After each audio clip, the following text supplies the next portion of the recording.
Okay, so here are our newest little farm critters. We'll see how they do. And we are going to move them up into the attic because the air up there will be better for them. It circulates better, won't be as warm. And they should be super happy up there. So this is the carpet that we're going to take upstairs and put under where we're going to put the bunnies. Alright, so this is the space.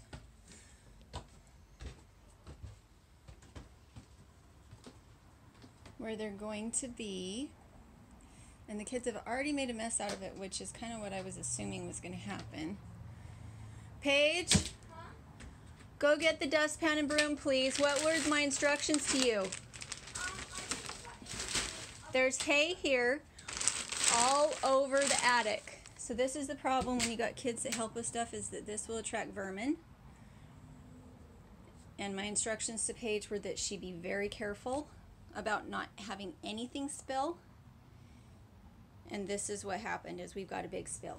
So we're gonna let them do a little bit more work first and maybe keep them in the kids' room and watch and see how they do about keeping the mess clean before we bring them up to the Alright, so last night John said that the rabbits were up. I didn't hear them, but he felt like they were up enough to keep him awake, so we are going to move them up to the attic. So they were in this room for one day and one night.